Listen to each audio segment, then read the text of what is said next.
Welcome back to This Is Dunder Moose. Oh boy, have we got a show for you tonight. I have brought my boy, Jacob LeTourneau, back on. You guys may recognize him from last week, This Is Dunder Moose. And one of the things that came out from that was that you have a 15 years, is it? 15-year Yep. continuous campaign. And I was Yeah, like, since 2009. 2009. I don't even know the right questions to ask for that. But because of this weird, crazy YouTube thing, and because all you viewers and because people just kind of hear each other's names, I have access to some really great brains. And so I got Diversity and Dragons here with me. I got Sandy Petersen. We were supposed to get Rick Stump. Something happened at the last minute. He sends his apologies. He swears he will make it good for our show. So we may do a sequel later on with him. But Jacob's going to have the good questions. These guys are going to have the good takes. So why don't we just really quick go around, introduce yourself and what kind of game you played or are playing and how long it has gone or went. And then we'll take it from there. Start with Sandy, and we'll go. Yep. Okay, I'm Sandy Petersen. I've spent my entire adult life as a professional game designer, which is kind of a weird life, but I don't have another life to compare it with. I'm going to do a big flex here and say that I had a campaign in California that was 7 years. I had a campaign in Texas that was 20 years, dude. 20. Wow. Okay, and then I had another campaign in Texas that was 7 years, and I have a campaign. Those long campaigns were the RuneQuest. I did also have some 2 to 3 to 4 year campaigns interspersed or parallel, because you'd meet like a couple times a month, and sometimes it wouldn't be a RuneQuest. And those were usually Call of Cthulhu. And I'm currently running a campaign in my upcoming role-playing game, Hyperspace. Nice. And that's been going on since probably last September, but we only meet about once a month. So, it's probably about 2 months worth of real 2 months worth of real gaming. Anyway, that's me. Oh yeah. And I pretty much have only played games that I designed, not because I think other games are sucky, but because the games, since I'm lucky enough to be a designer, my games get published. And then since those are literally my house rules, why wouldn't I play those? So that makes sense. Well, it's all playtesting, right? Well, it's not playtesting when I was playing RuneQuest, right? That was just like I'd have been out for years. I just wanted to like playing it. All right, next up we have Mr. Double D himself making his This Is Dunder Moose debut appearance. Well, thank you very much. Thanks for having me on. I have a Birthright D&D campaign, kind of one of their, I don't want to say forgotten settings, but I would say underappreciated settings. But it certainly struck a chord with me and my players back when it was released in 1995. I think the spring. I think it was May of 1995. And I started a campaign shortly after I got the box set. We dived right into it. I said, guys, I think this is what we're looking for. And they said, yeah, let's go. That campaign has been going continuously since May of 1995. So we're coming up on the 30th anniversary of it. Wow. And that includes weekly games. We play every Friday night. And I would say we probably average about 40, probably about 40 weeks a year, between people not being able to make it and having to cancel, or, sometimes I need to spell myself and just have somebody take over for a couple months just to give me like I said, a little bit of a blow. But yeah, we're on the 4th generation of characters, lots of lore, lots of good stuff. So yeah. So was that a 2E game, Birthright? It was. Wow. And we have actually, I've always been we always prided ourselves on, well, let's always keep up with the latest editions. Wait, so there's been 3 editions since 95? Yeah, 2nd, 3rd, 4th, 5th. Yeah, 3 above. Yeah. See, the only reason I knew that, I wasn't a player then, but I remember like seeing the back of the comic books that I was reading, seeing like ads for Ravenloft and stuff around that time. So like that's why I was the 90s was like the halcyon age for TSR settings. They just so many good settings, but I think Ryan Dancy kind of rightfully did say, like, it was good and bad. I mean, there was a lot of diversity, but essentially they were fighting themselves for the same dollars. So they were kind of cannibalizing their own market in some respects. And we were reaping all the benefits. Yeah. Yeah, exactly. Yeah. Yeah. So, all right. Before I have Jacob go, there is some chat I want to respond to. Scudder for Mike says, when will Double D Braunstein his birthright game? I have something to say on that in a little bit. Or I can go into it now if you want. Oh no, let's save it for later. Let's save it for later. By all means. I've got Rosenmarer. Hey Sandy, hi Ricardo from Chile, COC player. I just want to say that your YouTube channel helped to fight my depression and also discover Doom. God bless you. So my channel, which is all about horrible, scary things and monsters and games. Well, that's fair enough. They say that an adventure is somebody else having a hell of a hard time far away from you, and they're fun to read. So it makes sense. It's okay. Chile, let me say that my wife was raised in Chile from the age of 6 to the age of 11. And so she actually speaks, when she came to America, Spanish was her native tongue. So I have kind of a soft spot in my head for Chile. Right on. Thanks for sharing that, Rose, and I appreciate you being open and vulnerable in the chat there. I do think there is something to that where you can substitute real life bad stuff with fictional bad stuff that we have control over, right? Like we can shut the book on it, we can push pause, we can fight the monsters in the game, and it eclipses the stuff we've been dealing with. It's good for that. Yeah, I one of the things I heard a lot in the 90s was people would call me and say, you know what, I was really pissed off at my marketing director. And then after work, we stuck around and we played Doom, and I blew him up about 50 times with the rocket launcher, and now we're friends again. Because it got all that hatred out, And I think that's really true. Because of course the whole time, they're yelling at each other and, saying things about their mom or whatever. Trash talking. That's part of the strategy. That's just like, it's camaraderie. That's how we bond. Right on. All right. Thanks for your patience, Jacob. We'll go back to the room. Tell us about your campaign, bro.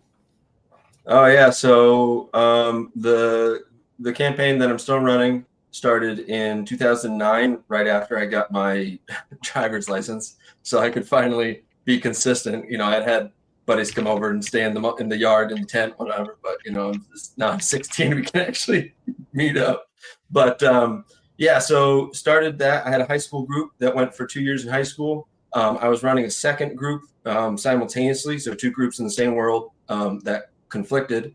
And then at the end of high school, we ran. Me and my brother both DM'd the 2 groups same time. They were racing up a Lich's Tower to try to get to the goal. So it was almost kind of like a mini Braunstein, because there was a player in one. Yeah, there was a player that had been secretly evil the whole time, but wore a breastplate of lead to prevent the detect alignment, and because there was a paladin, and he betrayed all of them at the end and petrified them. It was nice. fantastic.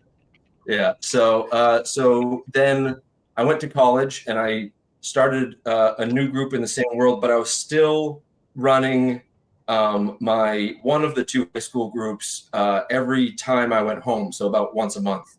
And then, so there's always been a changeover. There's always been like a line you can follow. And even now, my brother and one of the guys from the other group are in my current game. So the ship of Theseus, it just gets rebuilt eventually. But I've done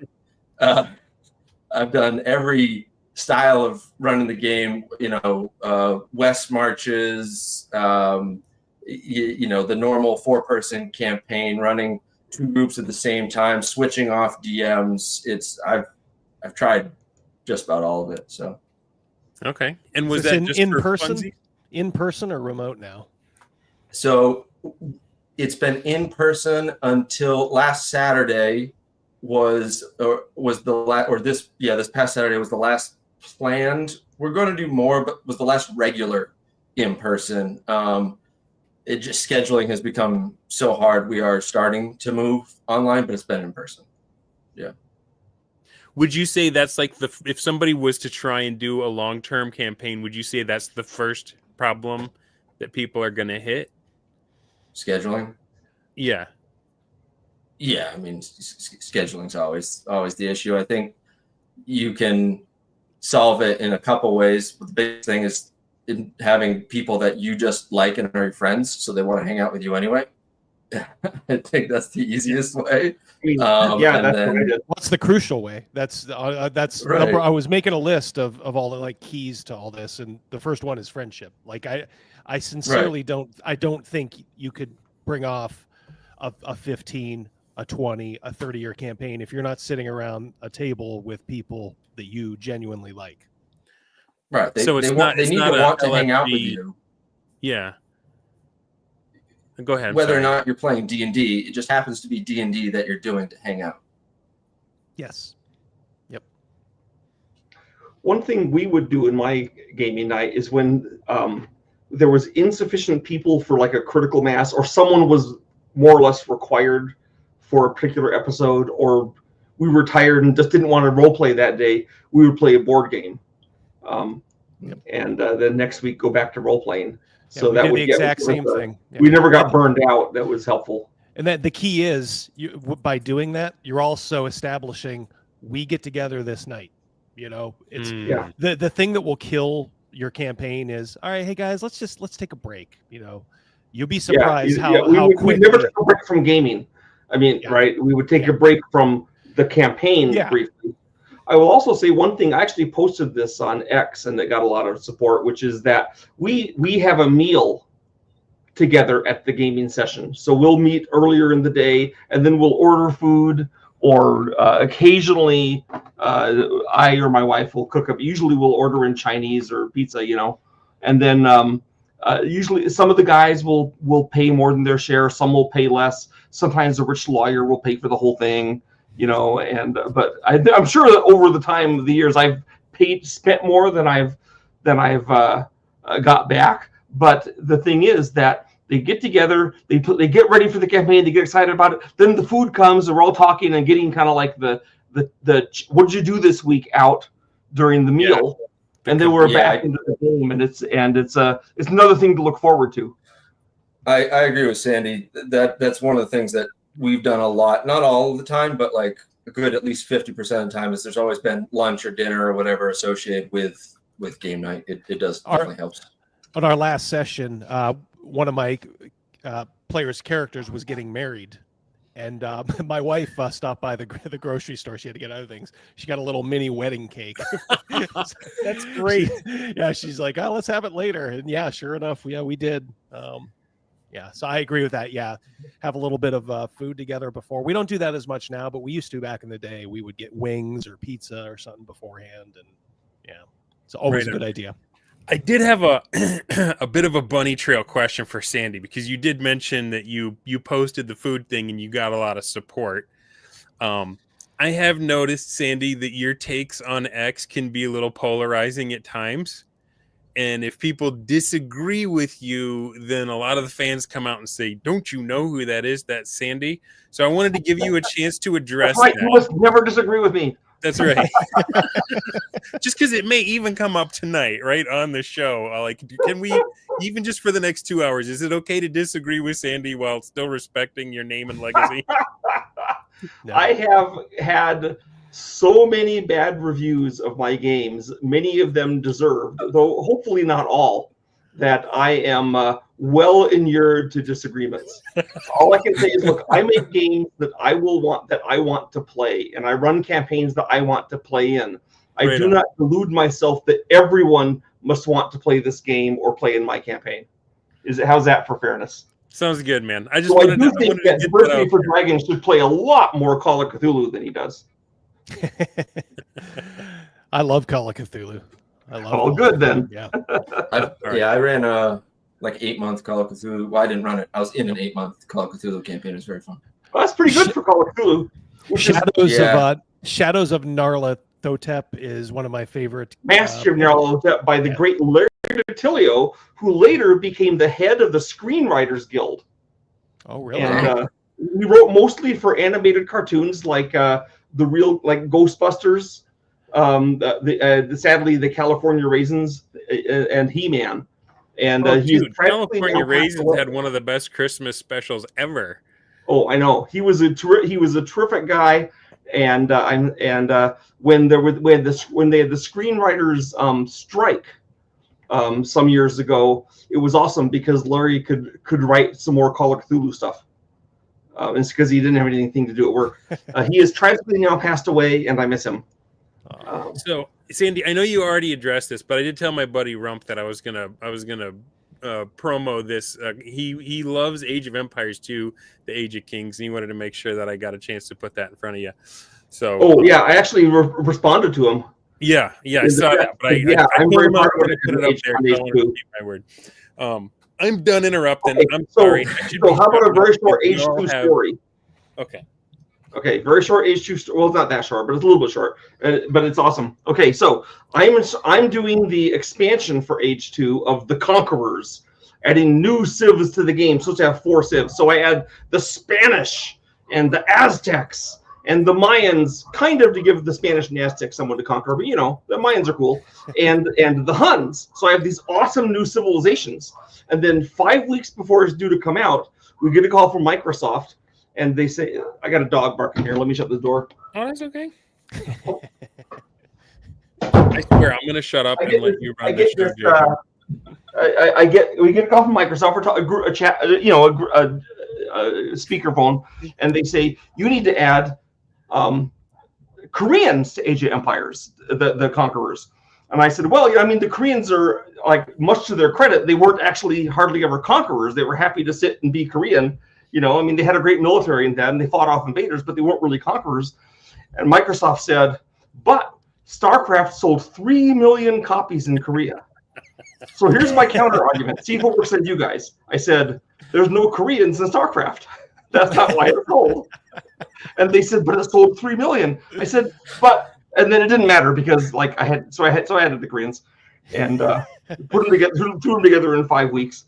But it was like big company logic. It was fabulous. Yeah. Cognitive dissonance. All right. So Jacob, I'm going to turn it over to you. You had a list of questions and comments and stuff, and I just need to be quiet because I'm going to sidetrack us all night, I feel. Yeah, just some general topics. So the first one, obviously we've all kind of talked about that the most important step is, the reason that you're gaming is to hang out with your friends, right? Like that's it. But so one of the things I was interested to see if we have differing opinions on is like the goal or what you're trying to achieve other than hanging out with your friends when you're running an RPG.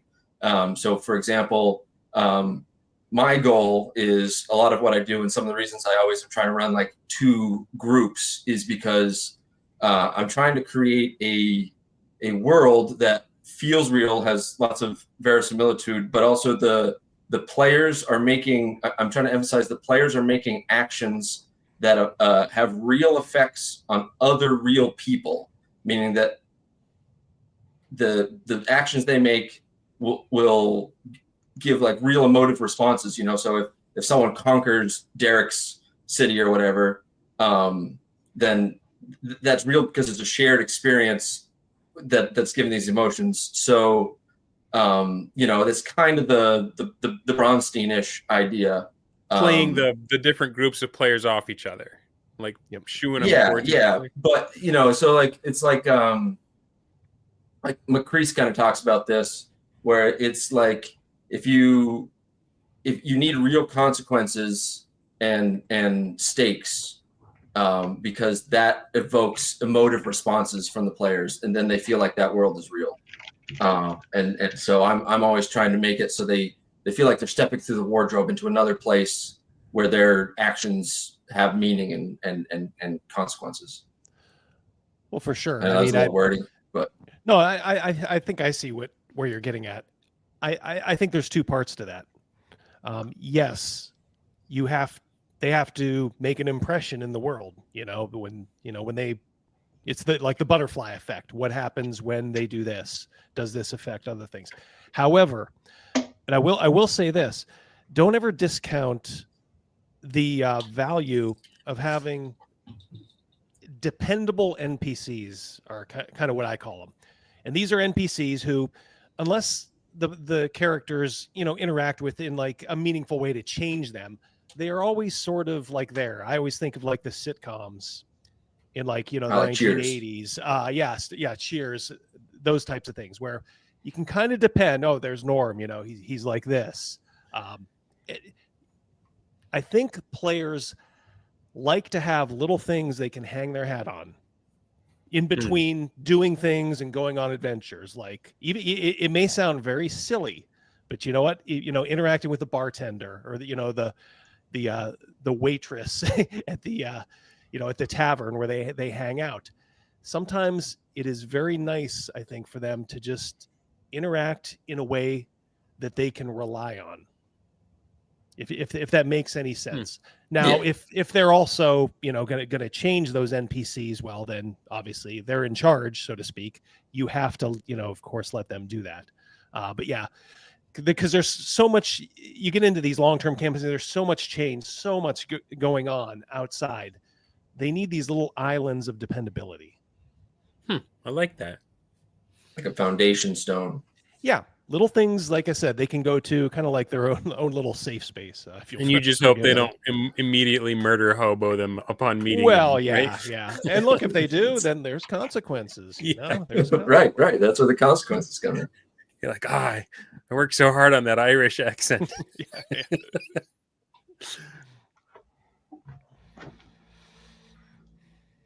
What about you, Sandy? Are you... Okay. I've noticed that this is going to sound like I'm a giant egomaniac, but I'm really not. But I've noticed that on panels like this, often when I butt in, because I'm older or have like a good curriculum vitae, other people tend to shut up and just let me hog the stuff. So I'm trying not to do that. But I will jump in and hog the field whenever you want me to. Have at it, man. But before you do, we have a super chat from Jeff from Dencar, $5 Canadian. Thanks, bro. How have magical items, super tech, cursed items affected each of your long-term games? Any noted examples you can share? And we'll start with Sandy since you were the last. Okay. In my 20-year campaign, a magic item that greatly affected it was they found this ancient techno-magical device from the Second Age, which is a big deal in RuneQuest, and it had the ability to change and adapt things and give it a new function. So you could. So they went to it and they were using it to change their physical beings. It like one of the people became a black dragon, which is not the same in RuneQuest than in D&D, but it's comparable in terror. Yeah, it still sounds like a big deal. Yeah, it is a big deal, and especially since the person that did it was a duck. Because ducks are a playable race in like Howard the Duck or Daffy Duck. Yeah. I think Dragonbane has ducks too. Yeah, they basically work like really mean, angry hobbits because they have personalities like Donald Duck, right? So they're not nice guys. White fowl, would you say? Yeah. But this thing, it changed all the nature of the characters, and they started looking at things differently. Then another magic item that affected the campaign and directed it for a long time is when they found a rocket ship. So Glantha is a flat world. Okay, with the cosmos around it, there's no other planets, But outside that is only chaos. So they met some guys from the past age, that the outer atomic explorers, that had a rocket ship that would go into the chaos and then come out again. And they were being chased by these bad guys trying to get the treasure from that these guys had. So the heroes were trying to get them back in the rocket ship, and they had to escape in the rocket ship with them, and it dropped them out before they landed, but they fell into the past. And so they had this whole long campaign in an area in the past where they knew what had happened because they'd all read the lore. Oh, wow. And they got involved with it, and they found out that the big villain of that era was the ancestor of some of the heroes. And he was an ancestor worshiper. So of course he wanted people to go on and worship him after he died. So he was super nice to the heroes. But he was like the bad guy historically, so they had to work on that. So that was years of campaigning to figure out what to do about this guy. Wow. So there's Nice. 2 examples. Nice. All right, Double D, None how of them about it? affected the whole campaign, but often they would affect me for a year or 2 of play if they were big Now, enough. before we move on, was that something that you were like, oh my goodness, or was that something that you really sunk your teeth into and said, this is awesome? Well, when they boarded the rocket ship to get away from the guys chasing them, who were really bad news, and then took off, I had already, by that time, remember, I'm planning, I'd already thought, what would be cool? What if they fell into the past? The same way that the Outer Atomic Explorers fell into the future. So, and this was a cool place to drop them. And some of the characters were ancestors. It just kind of all fit together. When you have a million moving parts in a campaign, which is what you get when you have a long-term campaign, there's all this lore and backstory, right? Yeah. It's all the stuff that the players know about that you can pull on. And so this was. Get your hands off me, you dang dirty But ancestor. I could say wherever they went, there would have been stuff like that that I could have stolen to play with them, because after 14 years of play, there were just so many things. So you got excited. Back to. In fact, one of the great events of my new DMs. I feel like new DMs would shy away from it. Say, well, we got to make sure that they don't get powerful artifacts or items too early, because that'll break everything. Well, I handled that by having the artifacts be things you couldn't carry around. Okay. Right. The rocket ship or the giant machine that changed your nature. They couldn't. Yeah, I guess they could have stayed where it was and kept changing the nature. But when they leave, I made them like geographically affixed, and that helped. If I'd given them the magical sword of all heads off but mine, then that would have been a little tougher to balance the campaign with, right? Yeah, that's a rough one. All right, go ahead, Double D. Same question. Mine actually came. I have had some throughout, but the biggest one came early, and that was my original group of players. Birthright, as many of you know, is a campaign where you are set up to be a ruler of a domain. I love it. Very cool system, which we only used sparingly because for some reason I had it in my mind, boy, wouldn't it be good if this empire, the Cenurian Empire, was reforged and ruling a little domain in it, became moot. So this is very early on, a little bit railroady, but I'd kind of decided maybe one of my players was secretly of the lineage of the Rolls, the old Anurian, emperors. And, of course, there was the Sword of Roll, which was broken. So when you have this sword and you can wield this sword, it's kind of like Excalibur. Okay. Now, back in the day, I always considered myself kind of like the Ed Wood of DMs. I would use anything that I could, like adventure-wise. I would try to use Ravenloft stuff, anything I could to kind of, and just kind of give it that birthright twist. Well, I did that with this old box set called Dragon Mountain, which was a very, very cool little mini campaign.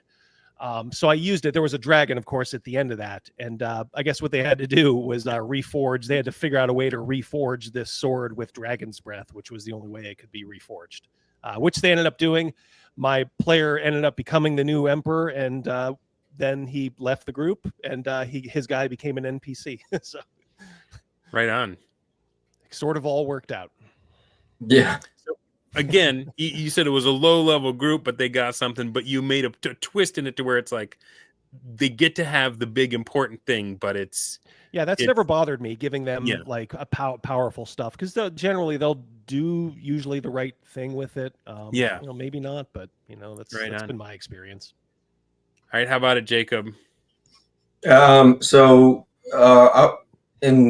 At several points in my campaign, I give them magic items. The latest, so I've been playing in the same region the past 5 years, and I've been very low magic but high fantasy on that one. There's 10 permanently magic items. The rest are all consumable or conditional.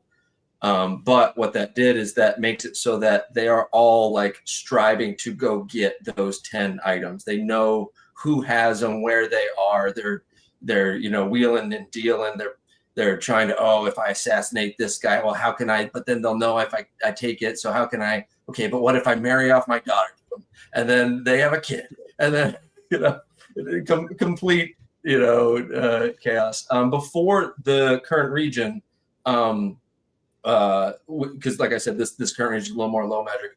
I have part of built into the core of my setting are 9 incredibly powerful magic items. I call them the world stones. They're like shards of the like forces of creation. And whole campaigns have been spent trying to go get one of them. Well, not campaigns, like sagas within a group, because it's all been the same campaign, but like whole like 2-year plots. Are you inspired by like goals. Dragon Ball?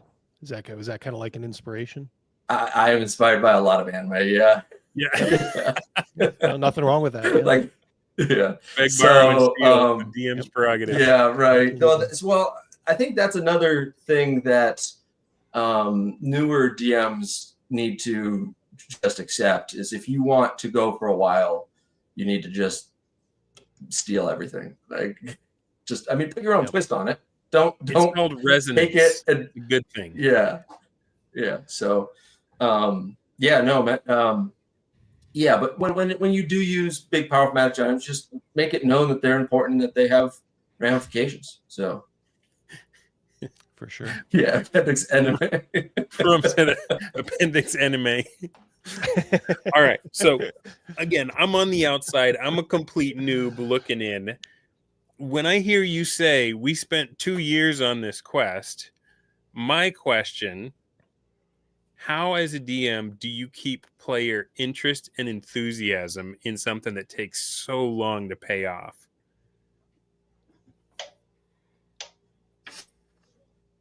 I mean, a lot of that's on your players, but I did in like the first 2 years when I was in high school, but I don't prep like plot lines. I put big challenges or villains or problems that they need to solve, and then I just keep putting big problems and challenges in front of them. And there's always the big one they're trying to get to, like the goal. But I don't be like, okay, well, it'd be cool if there's this twist and that thing. It's like, no, there's villains and the players have their goals, and there'll be things that I just like throw curveballs at them. Okay. Is that the same for all of you, or do you have different ways you well, can? here's the thing. See, it's not like if you have a campaign that's like 7 or 8 or like 3 or 4 years long, it's not like you have a planned end event of the campaign. No one wants to wait 5 years to kill the big bad. You know, right? You have a series of things going on, and that means that they're always doing something new and different. In fact, my send the guys into the distant past to meet their own ancestors and have them be villains was a ploy on my part to keep the players loved it, right? But you're always going to, I mean, you start the campaign, you don't know how it's going to end. There's always going to be something new. My campaign ended because the players had they had this, like, it must have been 3 or 4 years of play. They managed to conquer this entire island and take it over. Wow. And form their own government, in which undead participated because, hey, why not? And then they had to go on quest to strengthen it. Then they had a final epic battle to, like a battle of Sekigahara to establish their ownership. And then we all kind of looked at each other and said, I guess we won. We rule this island now. And it was not. What else would we do? We wouldn't go adventuring anymore. And so, and of course, most of the players by that time this wasn't their original guy they rolled up back in 1993, right? They'd been killed and replaced and mutated and all that kind of stuff. So they were okay with ending it and starting a new campaign. And in fact, in the new campaign, one of the things I did a few years in to give it more fun is I had them, because it's all in the same world of Glorantha, they went to the island where their old characters ruled, and they were immediately arrested as bad people because they were adventurers. Adventurers are bad, right? They come into your town, they kill people, they steal stuff. So then I had them play their old characters. What should we do with the new characters? And the players were great. They said, I think we should execute them. And I had to figure ways to get them off the hook so I can keep the campaign going. That's interesting to me because it sounds like the campaign had a natural ending point once you got to the domain stuff. But I didn't plan that at the start. It just occurred. Yeah. But You know? Double D, you started with the domain stuff like that, where most people would say, "Hey, we're wrapping up here." You're like, "No, this is where the game begins." Yeah, and that was just kind of a quirk of the Well, you can do the that setting we too, were doing. right? But I assume that if Double D, if his guys conquered the Roman Empire and established, I mean, then he would have to go do something else, right? Unless he go into space. Yeah. Actually, the game Pendragon that Greg Stafford developed, the knights and like Arthurian lore. Beautiful this game, the design of it was supposed to be: you're a knight, you're a noble, you own a little fief, and then each game event you play is one a year. You go on an adventure, then your thief grows up, then you one adventure, and your guys get old and die. They have kids. The kids replace them over time, and it's all intended to be this thing. So it's the absolute opposite of the one-to-one time thing, which always seemed weird to me anyway. But so one of the common questions, because I put out my list of topics on a couple of the Discord channels, and I asked people for, hey, what are some questions you would have? And one of the most frequent ones was, what do you do if you've reached a point like where Sandy did, where they had conquered the island, if you want to keep going? And so, because that you could say that's a natural conclusion, we can end the campaign there, and that's perfectly reasonable. But from my point of view, you don't have to. So I don't think you have to. I don't we didn't have to. The players all agreed that this was a good place to end it. No. But I guess what I'm saying is, people ask, if you don't want to, how do you do that? So what I've done, because I've reached points where they're all, when we're playing 3rd edition, that they reached 18th level. Like, where do you go from there, right? 18, 20. But because they had explored and they had done so much, we take their characters and say, okay, your characters now, we know what they were doing. They're now in charge of whatever they were. They're almost always in charge of something. But we're going to keep going. But we're going to go right on the outskirts of the area that you guys were affecting, and we're going to deal with some lower level stuff that are now dealing with the repercussions of all the crazy stuff you guys just did. And we're just going to go out. Now we're going heading east instead of towards your, so I have just moved them to a nearby but not same region. But I'd wonder if you guys have, they've hit what, I mean, Double D, you've done multiple generations. How have you made that transition? Yeah, it generally, I've found that the situation kind of, everybody kind of knows, like, okay, these characters have reached, everything that they're going to do. It's kind of played out. Let's do generally what we do is we skip ahead about 20 years in game time. That's why it is key. And these guys know it now.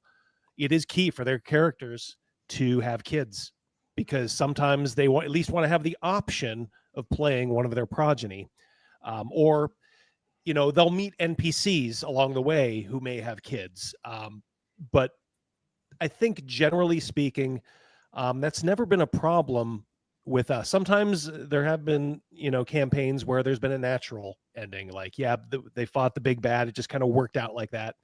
Sometimes they just kind of petered out. So I remember, I think one time there was like a total party kill, and it's like, all right, well, now we have to, let's go back to the drawing board. Let's send it ahead a couple years, and we'll pick it up from there. Go ahead. I was gonna say, do you find that there is a required shift in mindset from the players if they want to keep it going? Because to me, if I'm just playing one character and we're in one party that always has the spotlight, it becomes easy for the whole thing to end when they've arrived at the final level. Whereas what you guys are talking about, it sounds like you get the mindset that the world is the main character, and I am happy to roll up new characters at any time, whether my main one died or whether they're doing something too important and somebody's got to go kill the rats in the basement of the tavern or whatever. Yeah. Like, getting them there psychologically to where they're like, just because my guy arrived doesn't mean the fun has to be over. Right. I think it's a good point. Like you talk about the setting as character, like it becomes an entity unto itself. And I think they're very respectful of that. Now, that doesn't mean they don't love their current character. I mean, that's why they're playing, but they also have gone through it enough to know like this could all end, if we make a bad decision, in combat or, something else, or we just run afoul of the wrong person, this could all end. And I want assurances. I want backup, that I'm just not going to be rolling up some schlub. Now, there have been times where some of my players said, yeah, I do want to roll up just some regular schlub. And he goes from, 0 to hero. Yeah. How about you, I Sam? Yeah, an odd counterpoint to the let your campaign go on forever, which is based on when I was doing my sagas for in D&D modules. I got a bunch of these campaigns for it, each designed to last about 6 months, which is that Paizo, who does Pathfinder, had calculated that the average campaign in Pathfinder lasted 6 months. It's probably because a lot of their players are college kids, so they move away or they get a girlfriend or whatever. The campaign, like my campaigns are all longer. Just because they're not the campaigns I started in college, right? They're after I'm an established person. But so I started thinking about it, and I said, you know what? Campaigns die all the time. People move away, or the game master wants to try something new, or someone else is going to be the game master. And I thought something that's totally missing in the gaming world is a fun way to end your campaign. And so I put together this is a little bit of a plug. I put together an apocalypse for 5e. Okay, it's available now, but what it is, it's the underlying idea of it is that these awful things come up from under from the deepest depths below law and chaos and the underhells, right? And they're going to destroy the world. And so you, the heroes, have basically you're going down like King Arthur in his last battle against Mordred, or like Roland against the Moors. This is your this the Alamo for your heroes. And my idea is, instead of sudden most campaigns you end them with a whimper. It's like, Joe moved away and I got a new job, so I guess we'll just stop it. Instead of doing that, you give your campaign a Viking funeral. With the flaming ship going down and all this stuff. Yeah. And then, of course, if you manage to actually defeat the horrible things, then that's great. You're a hero. Or you can just take you don't have to use the book to end your campaign, because obviously you could just take it and just have these cool monsters, or have a campaign that nearly ends it. Do whatever you want with it. But it is something I've never seen before in a role-playing context, which is a way to destroy your campaign in a fun way that's super memorable. And I think in 2E, TSR had a adventure called the Apocalypse Stone, which I thought maybe it was time to have something more world spanning in one of my campaigns, the one before the current one we have now. And I did kind of adapt that a little bit. Again, I kind of put the Birthright spin on it. But you are right, Sandy. There is some value to that, because as long as you're not doing it all the time, they'll perk up. Yeah, the third end of the world. Things, it's full of all this cool stuff you can use anyway. And one of the ways of making it highly relevant is that the assumption is that it's based on my board game Planet Apocalypse, which is a co-op game that's famously challenging. But the idea is that in that game, the idea is when the demons come through, they aren't D&D demons in the D&D sense, right? We call them fiends.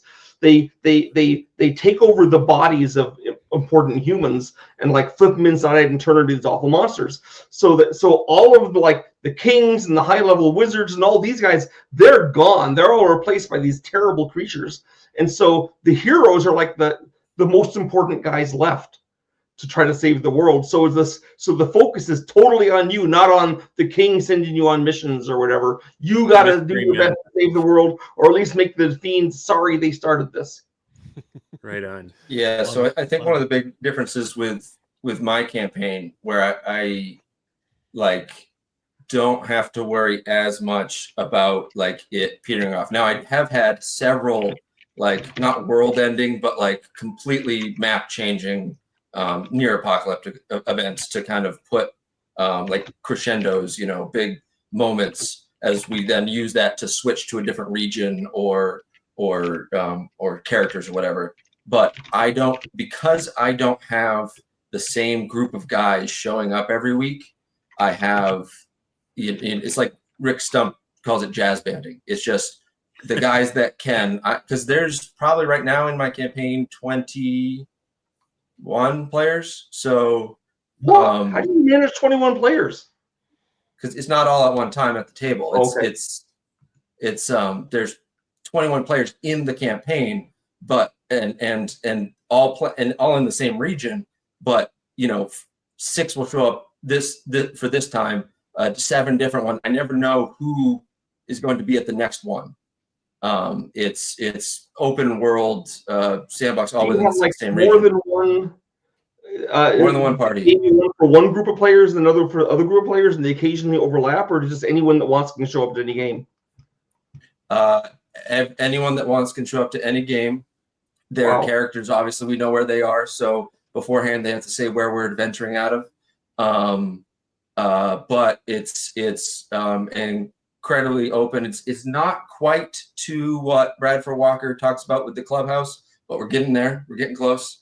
I got another guy taking on a DM role, hopefully next couple weeks. But yeah, so it's just we are all in the same campaign, and even when it hasn't been this big, it's always at least been. I've always been trying to run at least 2 groups. So if it peters out, because I move or some other people move or someone gets married, I just get more people from work or more people from, and I just, this is D&D, and my campaign is one of the primary ways that I make friends. And so is I invite them, if I'm working with a guy, I go, I think I'd get along with him pretty well. Hey man, you ever played D&D? Oh, I've wanted to try it. Okay, well, why don't you come down next Saturday, and we'll I got a character for you. We'll get you in with the guys, and we'll get you going, and then go from there. And so I don't have an issue of if 2 guys something happens to them, because I have way more people. Interesting. Wow, I salute you. I could never manage that many players at once and keep track of them.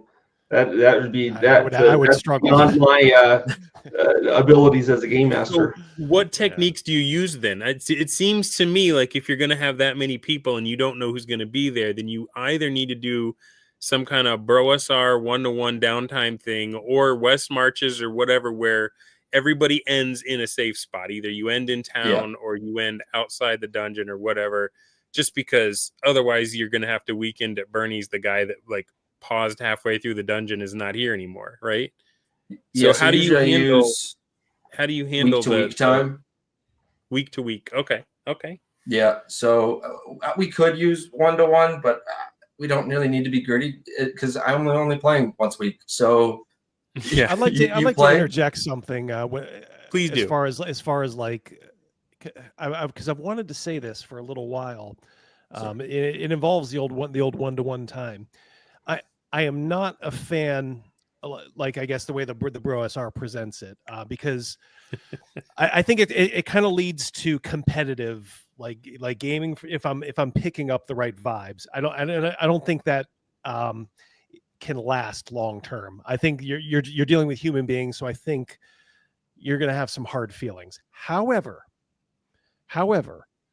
I will say, over the last year or so, I have been paying more attention, not strict 1-to-1 time, but it's almost like kind of day by day, week by week. Okay, what do we, especially when they're in the imperial city of Anir.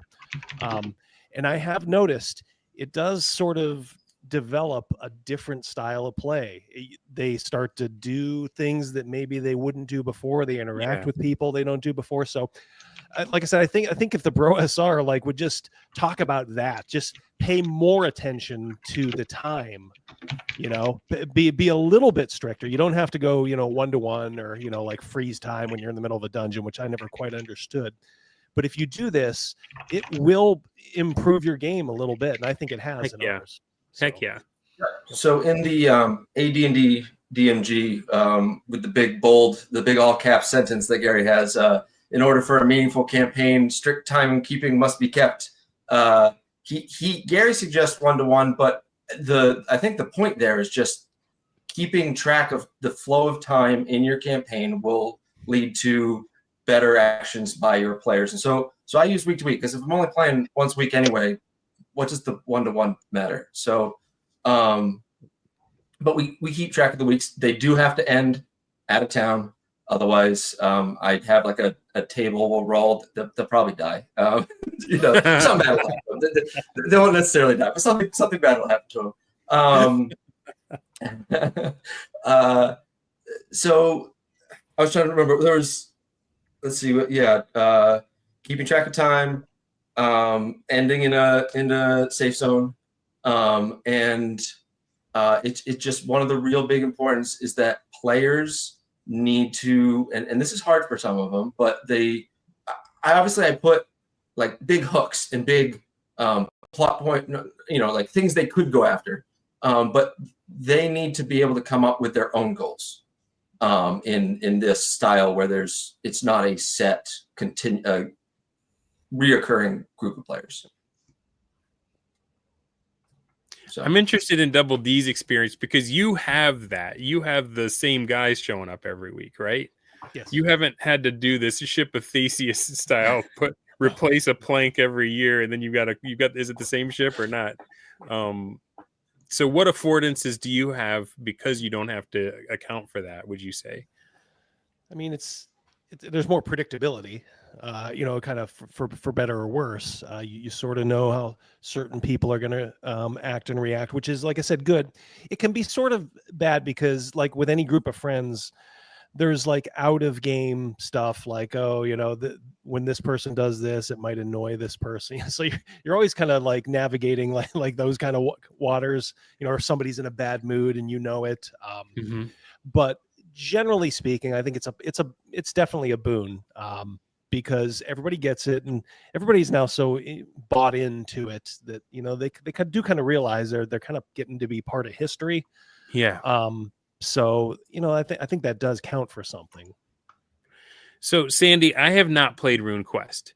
I have played some Call of Cthulhu, and it seems to me, correct me if I'm wrong, total noob here, but if they're the same or similar, they share many elements. Yeah, the player characters don't level up in the same way that a D&D guy would. They don't level up in jumps, and then at some point get like some new thing. But there's usually they're getting a little better every single game. They're getting skilled. They're getting well-rounded. Yeah. But they're not becoming demigods or anything. They're still human and still. Well, I mean, they can become kind of demigod-like over time, right?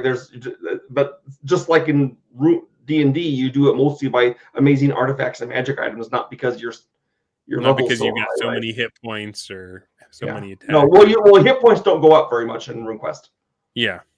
So it's not about your hit points, it's about your skills. So the thing is, if you're going after a guy who has a skill of 95% with his sword and shield, then it's just hard to score a hit on him because he's blocking all your attacks, and then he's hitting you constantly. So that's how it's done. The characters, like D&D, my image when I was playing it is of these two giant guys slogging up and taking turns like a Russian slap fest. Whack, whack, whack, whack. Whereas RuneQuest, it's like, and also another thing about RuneQuest is to preserve your lives is that you have hit locations, which means that a very common way for a fight to go down, like usually in D&D, you have a fight of you have 5 guys and there's 5 griffins or whatever. It ends up with everyone on one side dead and the other side all alive but hurt.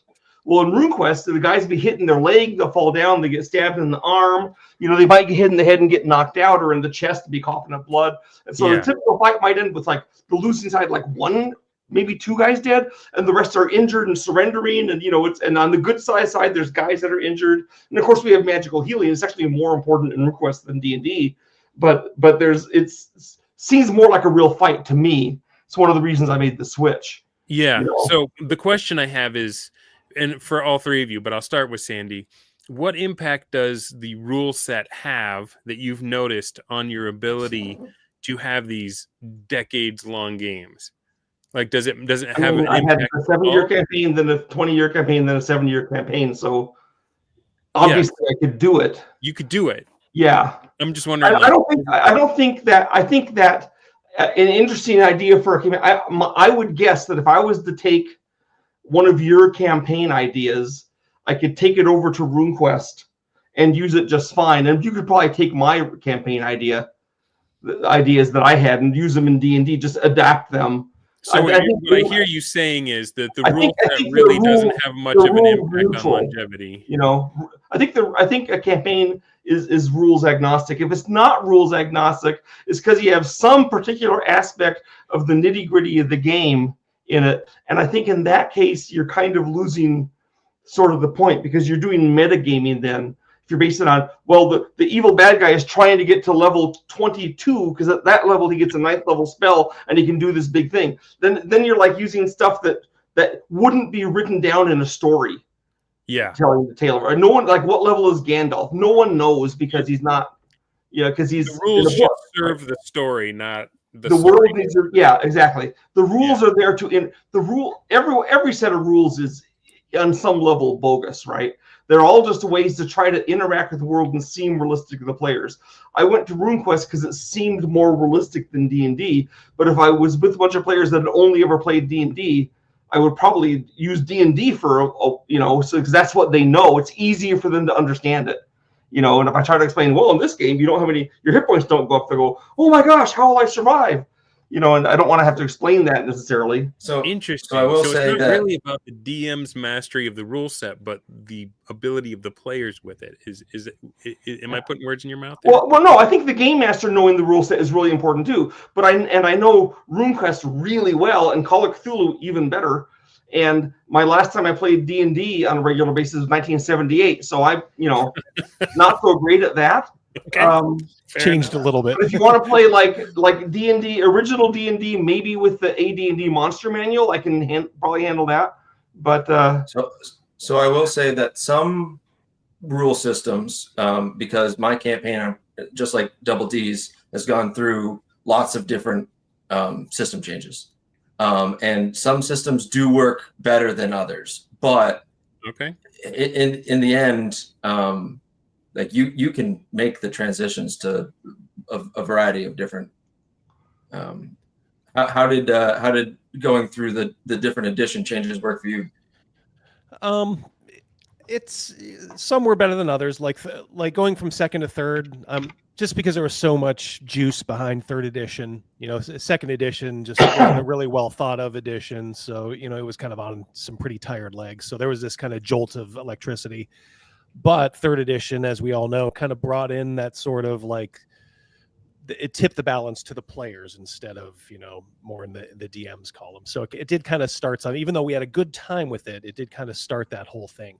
4th edition was fun just because we were pretty combat heavy. It was maybe like the right edition at the right time, but it got real wonky really quick. What's the AC of this thing? 33. And I'm like, all right, give me. I'm a CPA, but give me a calculator. I can't do this shit in my head anymore. We believe it or not, we actually did a short burst with the Hackmaster, the advanced Hackmaster rules, which was crazy. It wasn't as bad as I thought it would be. And then, of course, we went back to 3rd edition in Paizo, Pathfinder for a little bit, and then 5th edition. And now it's odd because you always seem to end up back home. And right now we're doing Castles and Crusades, which I've always termed as kind of like the missing link between 2nd and 3rd edition. So it's almost back home, maybe with, a few more intuitive tweaks in the CNC rule set. And to me, this is where I want to stay. Well, I can see that. When I was playing D&D, we would play D&D, and then we'd find some new game system, Villains and Vigilantes, Chivalry and Sorcery, the Fantasy Trip, and we start playing that. We play about 50% D&D, 50% the new game. And then over the course of the year, we'd go back to 100% D&D. And when we started playing RuneQuest, we thought it would be similar. We started out playing 50% D&D, 50% RuneQuest, but then by the end of that year, D&D had gone away. We were only playing RuneQuest, so then it became our new home, And so, but you do have there is that attraction to the home thing. It makes sense. Yeah. But again, like I said, I'm not sure that. I mean, obviously, I write one of the things I do for a living is writing role-playing games. So I'm very pro role-playing rule sets. But the fact is that if I had a bunch of players who like only knew the Palladium Rift system, which I think is objectively inferior to either D&D or RuneQuest, Kevin Ciambana, take that, right? I should have got him on here. But I would play it too. long enough with them to see if I could convert them to something different. And again, it's the campaign wouldn't care. You know, I can still have my magical undead island. I'm just looking at I saw in the over chat, Brian Renninger was asking earlier about play-by-post campaigns. And he was asking if any of us had ever run one. The past 8 weeks, I have been running part of my campaign via email play-by-post. I gave all of my players a domain ruler and their asset sheet, and they would give me weekly orders on what they were doing. 5 of the players were playing as dragons, and every week I would get their orders. I would adjudicate them over the weekend, and Sunday I'd send out the results. It's on pause until around Easter time because we're making the transition to playing online. I didn't want to be doing both of those. I wanted to figure out the online stuff on its own first. I didn't want the extra monkey wrench of the play-by-post, but we're going to be going back to it. What I would say to Brian is one of the things I learned in the first 8 weeks was that when you give a bunch of players domains that they did not earn, they're going to want to play with all their toys, and they're going to want to do stuff that you do not care about. So then what I would suggest is have them have like a Google Doc or whatever, actually preferably 2. So one where it's all the public facing stuff, what's in their town, anything someone could find out by just being in the town for a day. Then they have one that's all of the secret stuff, the spy missions they're working on, the stuff that you can't find out. And then when they send you their orders, they're only sending you orders of stuff that you as the DM have to adjudicate because there's secret knowledge, or it affects another player. And then obviously they can email or Discord message all the other players like a normal kind of Bronstein thing. But you want to limit their orders to only the stuff you have to see. Otherwise, you will get a sheet of, well, I'm working on this thing and this thing and this thing. Okay, but that affects no one but you. I don't care. That is key, that throttle, so that you don't burn out as a DM. Because I guarantee if you burn out, that's going to end the campaign before 10 years. Hey, Sandy, I got a question for you, Sandy. Did you ever have to take breaks, like, especially in your 20-year campaign? Did you have to like stop and kind of like maybe let somebody else spell you a little bit? So the problem, one of the many disadvantages of being Sandy Petersen is, I mean, there's a lot, but one of them is that because I design games for a living, the assumption upon all the players is that I must run all the games. So very rarely I can get someone else to run a game. But usually I'm always stuck as the forever GM. Do you think they're very intimidated? I'm like the worst player ever. Do you think they're very intimidated to run one for you? Like they're like, oh crap! They might be. The fact is, they might be intimidated by me. I mean, I have a lot of experience as a game master, but the fact is, I have played in many games in which the game master was obviously superior to me. So I don't think I'm probably in the top couple percent, but there's certainly plenty of game masters. Like I would bet, like you guys are both better than me as a game master. If only because you're going through that, what I think is the god awful system of D&D, right? Only to have a fun game. But we're gonna catch crap. That's not what it's about. Part of the way I make it up to them and get my campaigns to be fun, despite my many flaws as a human being, is that because I know the players so well, I've got these guys that have been in my game for years. I know how they're going to react to stuff. They know how I'm going to react to stuff, and we can really that's why I was okay letting them play their old characters to harass the new characters. Mm-hmm. I knew that they would do a fine job of that. And So this question is for all of you, but mainly for Sandy. In the times when you have found yourself being DM'd by someone who's not better than you, do you make noises? Noises? Like when they make a misstep, you're like, You backseat DMing? I'm way beyond the are you sure you want to do that stage? I mean, my game master technique is I set up some kind of problem or situation or event for the players, and then as far as I'm concerned, it's their job to get out of it. My job is to give them a problem. Their job is to solve it, not mine. But I have noticed that occasionally when I run a game at a convention and I'll set up a situation, the players will like be looking at me for some kind of hint.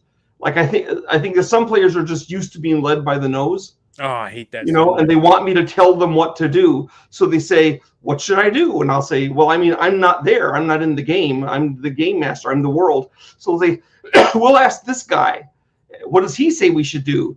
And I'm like, usually have him, I say, well, he thinks you should give all your money to him, but once I'm really obvious about it, they always like whatever some random guy. I try to think of what he's doing, what he would want, and then they start following that like it's the gospel truth, and it's a little frustrating. I think of it like Mama Bird, Baby Bird, where you've got players that are just so used to following a breadcrumb trail that they're just like sitting there in the nest with their mouths open, waiting for the DM to drop a worm chunk in. I think, yeah. I mean, my players are emphatically not that. I mean, sometimes I'll do something at the start of a game and say, today, at least one of you will die because this is the giant combat against the Lord of the Flies or whatever. And then more than once that's happened and the players lived and no one died. And I say, well done. You guys pulled it off.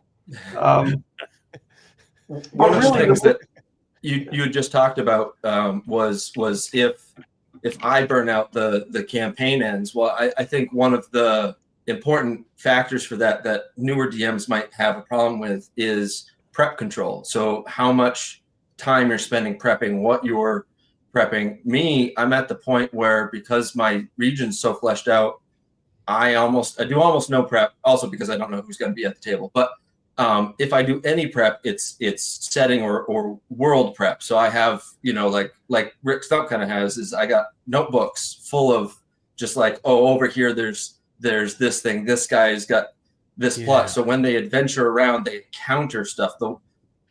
Basically, right, you got all that lore already built up. Well, it's been built up over time, but So it already exists. So I don't need to do anything.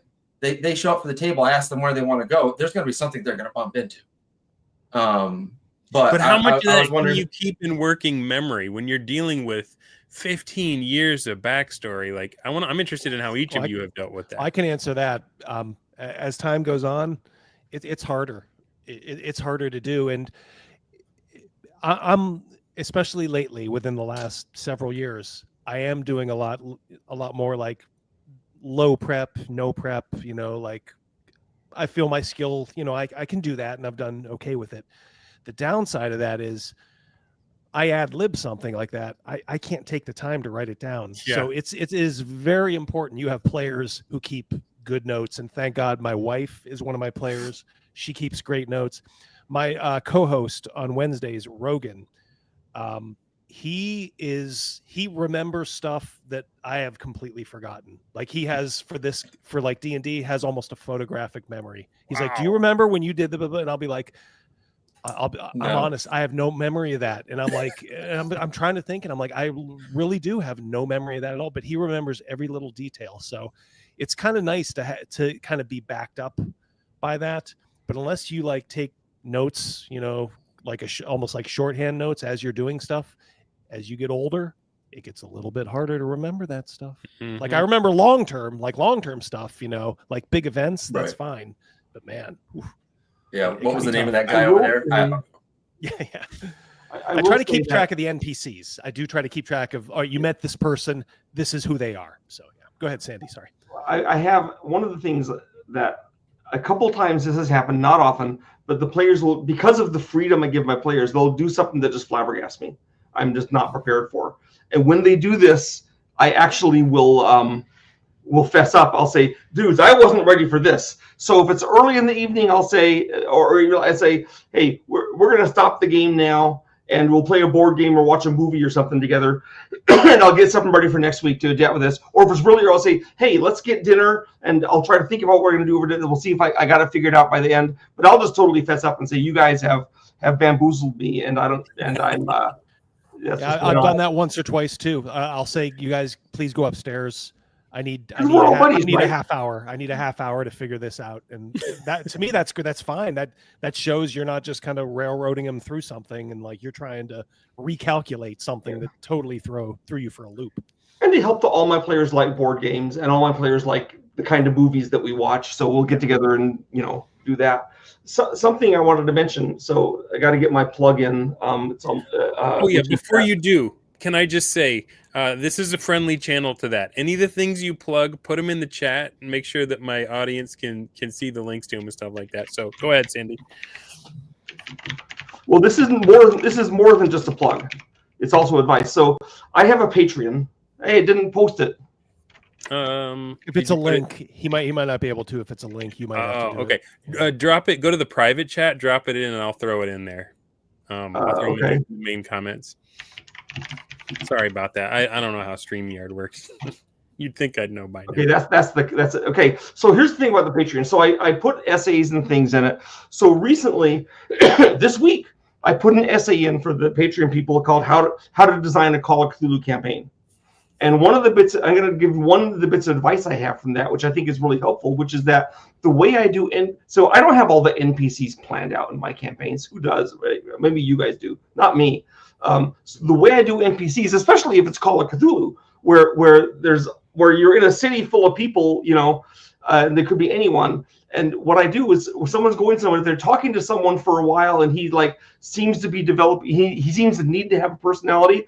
I 100% of the time I pick some guy I knew in high school or college or somewhere else I lived and take him, right? So that's my guy. That way I know his personality. He might be a good guy, might be a bad guy, but I know what he's going to act like, Yeah. So, like, for example, I had a friend that I haven't seen for 50 years, Reggie Carlson. So Reggie Carlson, has been a villain, a good guy, a helpful person, so many things. And if the characters, so they'll walk into the gun shop to buy a gun, and Reggie Carlson's the dealer, and I can remember what he's like because I give him the first name Reggie, or Reginald if I want to be more formal, like in a D&D world.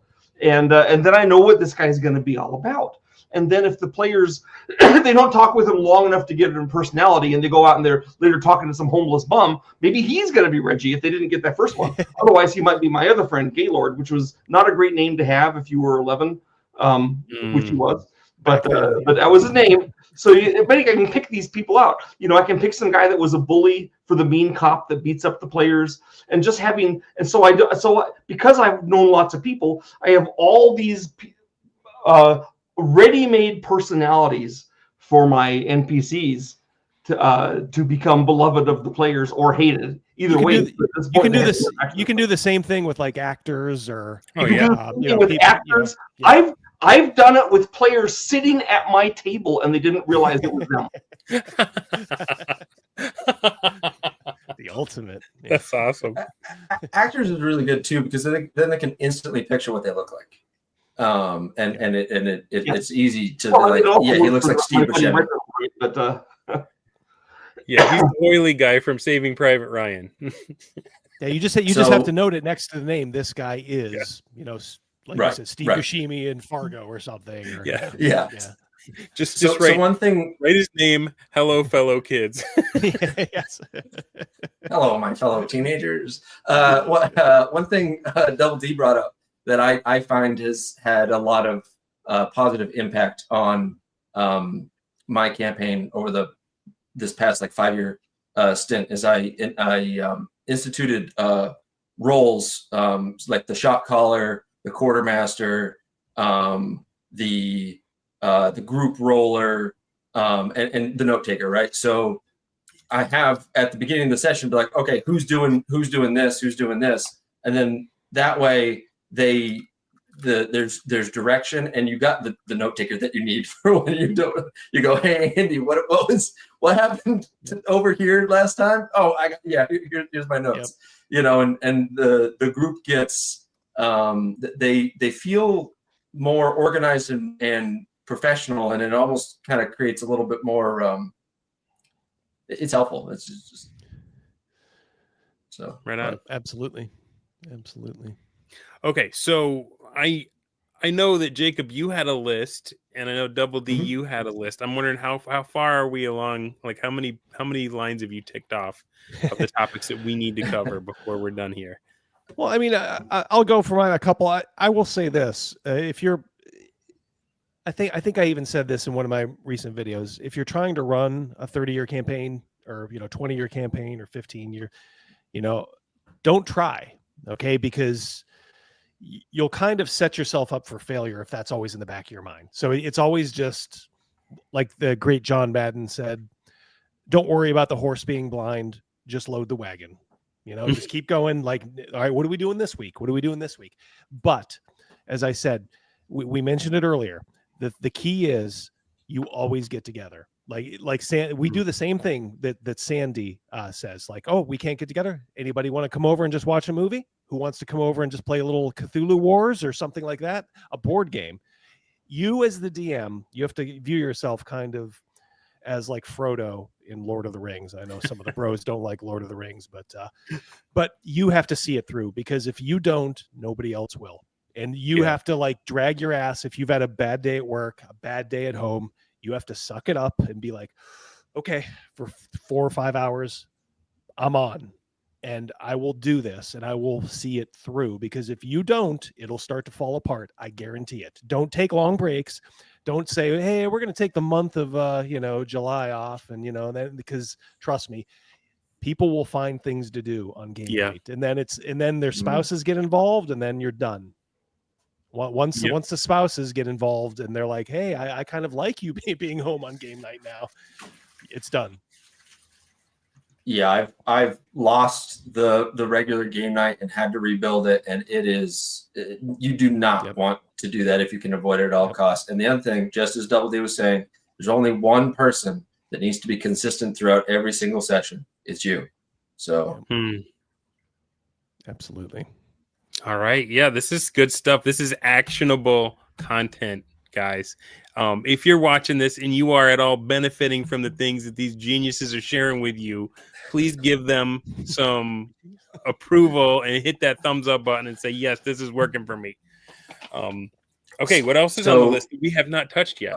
A common question I got was if any of us had run domain level players and how we had integrated players running a domain into the campaign that was ongoing. I'm assuming Double D is running Birthright, has to. Well, it was a long time ago though. Now that's not to say my players aren't around royalty and shot callers, inside the world and stuff like that. It's just that in my world, the Anirian Empire was kind of reforged pretty quick. So it's like, the PCs, they're not going to be like the Emperor or the Empress, because honestly, I mean, it might be interesting for them, but it would be kind of boring for everybody else. And that's sort of what I found in my limited interaction when one of my players did run a domain. Is it was neat at first. It sort of became a little bit rote. And like, okay, now it's springtime. Are you going to buy this? Are you going to do this? And honestly, they're kind of in a bit of a straitjacket. Like, oh, you want to go adventure? Oh, really? Okay, you want to risk the domain by going after some ephemeral thing that catches your fancy? Well, okay. So we kind of realized it was fun to play around with. It was fun to have. But in the end, it was better to just kind of be around that stuff. Like my whole 30 years, they've been around that stuff, but they've never really been, for the most part, like the actual rulers. There's a reason that Kirk would always beam down with the away team, even though it didn't make any military sense. It doesn't make any sense, but it's good drama. Yeah, I understand. All right. Well, we just got a $20 super sticker. Thank you, Snake Oil Sean. I appreciate that support, bro. That's awesome. All right, Sandy. In RuneQuest, are there? So yes, my first campaign, the last 7 years, ended with the players establishing a domain, and there were still adventures we could. They were super proud of the fact they now had a spot on the map of Glorantha that was forever theirs, that they'd carved out, and their adventuring didn't necessarily have to end there. We didn't get together and agree. Now we must end our campaign. That time we had adventures for that spot. They did start spawning off secondary characters that would go out and do adventures, and then I moved away. But so that was the end of that. The 20-year campaign, the last few years of the campaign were establishing and defending and getting their realm. So there's definitely realm type stuff happening. And of course, when I played the Pendragon, everything you do has to do with your realm. So the last campaign, the last 7 years before I moved here to Utah, that one did not reach the point where they had a domain. For me, that's kind of a big deal in the campaign, but it is a goal that they know is achievable. Here's a question I have when I'm trying to play as a DM. Like, let's say the guy just gets to be a knight or something like that, or maybe you have to deal with a baron. How do you decide how many forces these minor nobles have? How many men-at-arms does your knight get? How many soldiers can your baron field? Like, is that just something you guys make up on the fly? Do you roll on a table for that? Did you read a book about it? And so let me answer briefly first, then have these guys expound their probably smarter things. Okay. I work it like in a superhero comic book, and the way it works there is if you have Spider-Man going up against Doctor Doom, then it's usually about a 50-50 shot. If you have all the Fantastic Four and Spider-Man and everyone going up against Doctor Doom, it's about a 50-50 shot. You know, it's always about even, no matter what they do. That's awesome. Right? Any number of superheroes, any number of supervillains are always an even match. And that's what I try to set up to be. So it's always a challenge for the heroes, unless I have some reason for them to need to walk over or to have something that's too tough for them to take on. Yeah, and if honestly, like, to answer your question, I'll sometimes like refer to like historical materials. A lot of them say like in the time period you are mimicking, armies were not that big. You know, so you're not dealing with, you know, hundreds of thousands of people. You know, maybe like a 10,000 is a really huge force. Right. You know, so it's come up a couple of times, and Birthright has the war card system, which is a cute little kind of like mini like war game mixed into it, where each card is 200 men, you know, so you have your levies and your knights and stuff like that. So you can kind of ballpark it in that respect. But generally speaking, for the Birthright setting, the armies aren't huge. I mean, they're big, but you know, they're not, like I said, you know, hundreds of thousands or millions. It's fairly small. So in my campaign, especially the last 8 weeks when I gave them all domain leaders, they obviously needed to know how many groups they had. Moose is usually back. All right.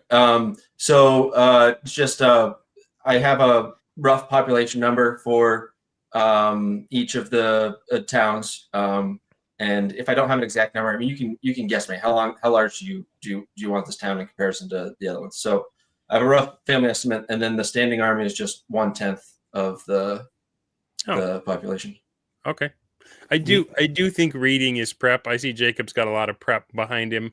I'm reading this right now, The Greatest Night, it's about William Marshall. I encourage people. It's just fun. It feeds that creative thing, and you have these little pieces when you need to pick them up and use them in the game. And William Marshall was, in fact, the greatest knight. Yeah. And I'm only like this far in. Yeah. Greg Stafford, who created Glorantha and wrote Pendragon, he was like a huge fan of William Marshall. Okay. I had to hear so many William Marshall stories when we were like riding on a plane together or something. He's like, can I tell you about the time William Marshall? And I goes, no, Greg, go ahead, tell me again. I watched a pretty funny video where guys that normally will like do that ridiculous power scaling of superheroes or anime characters or whatever, you know, who could beat this guy in a fight? Well, they took their skills doing that to historical warriors. And they're like, who is the greatest warrior of all time? And William Marshall won. They're like if you because they specifically didn't want to. They said we're putting Bible characters, Bible figures to the side. Otherwise, Samson was going to win. I will say, if you want to read a story about another amazing knight who is the complete opposite in goodness from William Marshall, read about Robert Neville, the Kingmaker. An amazing story. What a villain. Robert Neville. Robert Neville. I'm writing it down. See, my fear is that I'm going to learn all this. He was called the stuff, Kingmaker. and then nobody's ever going to play a fighter.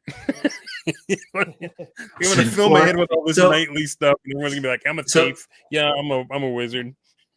That's another good point, though, is reading is prep. And so that's a way that rather than sitting down and, oh, well, they'll encounter this guy and this guy, or, any like normal style of prep. If you're just reading a good book, that's just stuff to pull from. You're reading your Appendix N. There's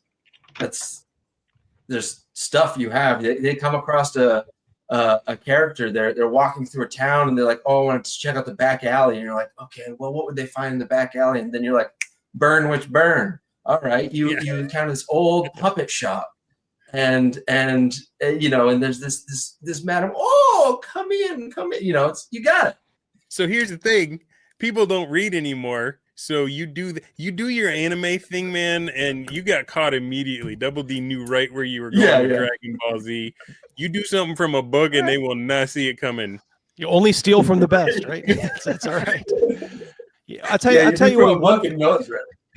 I have done my share of reading over the years, but and this may be a controversial topic, but here we go. I have been using a little bit of AI in some of my prep, and it's not in like planning out what's going to happen, but like I told you, for instance, the wedding of Rogan's character Zane to the beautiful Christiana. I was kind of like thinking, and look, I got a 9 to 5, all that stuff, and but I'm sitting there thinking like, I know certain things, who's going to be there, who they might be able to interact with, but I just asked AI, give me 10 mundane things that might happen at this wedding, and I kind of described it, and I'm like, I'm looking at it, I'm like, no, I can work with that one, I can work with that one. So about 2 out of 10.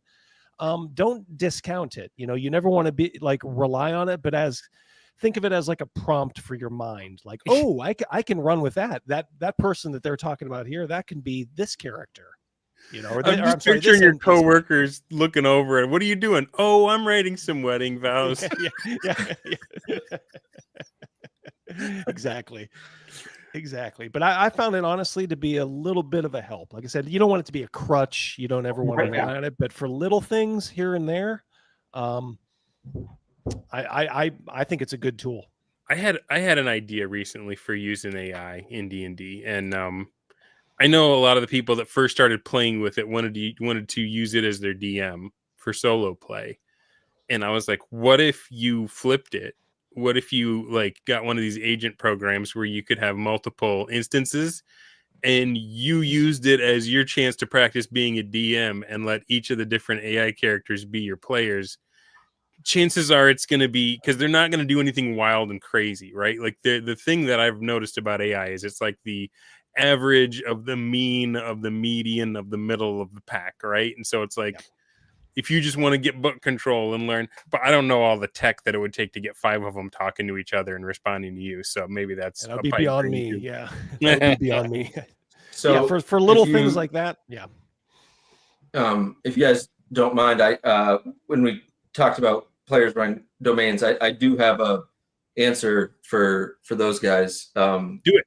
Hit me. Yeah. So I think there's multiple levels that you can do it at, right? So you can have the easiest one, which is you just especially when they reached high level, you just put their character over doing whatever it is they're doing. They're the king of this, or they own this wizarding school, and you just try to run that character as your buddy would. You are not having them make the decisions. You're just trying to run it to the best of your ability the way they would, using them as an example.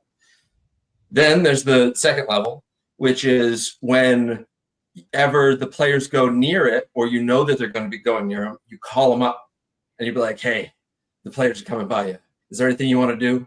And the best instance I have of that is probably one of my favorite moments ever DMing. It was the guy that betrayed the party during that race up the Lich's tower. He was now the Lich controlling the tower. So we go to college, and he's not one of my players anymore because he's still in high school. But I am playing with his older brother and a bunch of guys. And his older brother says, "Oh, Brandon runs that. I'm gonna go take him out. We're high level now." So I call up Brandon, and I go, "All right, they're coming for your tower." He goes, "Alex is running this." I go, "Yeah." He goes, "Okay, I'm a wizard. Can I scry and know their party comp?" I go, "Yeah." So I tell him. And he goes, "Okay, they're going to try this, this, this, and this." And they tried exactly that. They tried exactly that. That's awesome. And he just mopped the floor with them. But the thing is, even though it was basically a TPK, even though it was basically a TPK, they didn't really die, but they were really pretty much out. They loved it. They're like, "Brandon got us. Oh!" And because it was another real person, not me, that got them over, they loved it. So that's step 2. Then step 3 is they're running and they're sending you every month or once in a while, they're sending you, "Hey, I'm working on this thing," and it doesn't have to be anything like concrete, but they're like, "These are the kind of things that I think my guy would be doing," and then that has a little effect on the region you're in. He's almost like an assistant DM. And then the final one is you got a player that's at the table who has a domain, and that one you got to be kind of careful with, because you got to be careful not to have, if they have a adventure player and they have a domain running player, they need to keep them separate. But they can be making decisions, and I have gotten that to work, but that's the hardest one. And I would honestly suggest one of the earlier, especially like mode 2 is probably the best, where you call the guy up if they're going near his region. That's, for me, has worked the best. So, nice. I do have a story. I've shared it before, but that mode 2 you were talking about was one of the best experiences I've had. I was playing Keep on the Borderlands. I was using Axe, actually. And spoiler, I hope the statute of limitations has run out on Keep of the Borderland. I know they're just about to re-release it at the Perfidious company. But there is a ne'er-do-well cleric in the keep that seems like a good guy, and he's not. And so we were playing. It went the way it always does, right? Like they went into the Kobold Cave first, but these guys were so noob, like they were so 5e brained, like they didn't even buy torches when we were in town. So they look over, and the evil cleric that has come with them casts light on his mace. And they navigate the first pit trap, and they get over it, and they get to their first fight with a bunch of kobolds, and then the lights go out, and they just hear a bunch of thudding. And the evil priest took off. The good guy, the wizard, bumbled out somehow. The cleric tried to escape, but fell down the pit and got captured. Oh, nice. And so, it was just, the wizard was the only one that made it out. Oh, maybe there's another. There was an elf or something. There's special elves in Axe that can do magic and sword stuff. Alexander McCrease, please forgive me for not remembering what they're called right now. They're like sword slingers or spell weavers or something. I can't wait. Spell swords. Anyway, they're based off the X, but yeah, spell swords. All right. So I put the guy in charge of the Kobold lair. I gave him to my buddy Dave that I play with on Monday nights. And I gave the evil cleric priest to my buddy Andy. And it wasn't like an always on, they were always feeding me what they were doing. I just told Dave, I was like, all right, you've captured a level 1 cleric. He's totally in your power. You can use him to feed the other kobolds, because in Keep on the Borderlands, it doesn't just tell you about the combatants, but it tells you how many women and children are in there, right? Oh, so I'm yeah, like, that's you right. You can feed him to the kobolds. You can demand ransom. You can do whatever you want with him. And he'd been reading through the module, and he's like, the goblins have an ogre. And I was like, yep, he works with them. And they were like, if they want their cleric back, they'll give us our own ogre. And I was like, holy crap. That is so good. I am not a mean enough DM to ever do that to them. I would never have even thought of that. So, the guys that survived are on the road back to the keep, and like one of their little hirelings comes out just in a breech clout and a sign around his neck that says, we'll trade cleric for ogre. And they're like, crap, what are we going to do now? Now we got to find an ogre, So it was like, it made it so interesting. And it wasn't like they were constantly feeding me stuff. It's just whenever I needed a little something, I would reach out to them. And because they didn't care about the party welfare at all, like Sandy was saying, they were just going to give them a problem. It was up to the party to solve it. They didn't have any empathy at all. They were like, no, we just stinking want an ogre. It was awesome. And the evil cleric decided he was going to poison the town water supply, and like he was going to be the sole source of clean water for the keep, and like all the stuff that doesn't ever happen in the module just started happening just because I put 2 guys in charge of the patrons. It was awesome. Nice. Sandy, did you ever adapt any of those old like AD&D adventures for RuneQuest? Absolutely. They're a terrific source of me not having to do a map.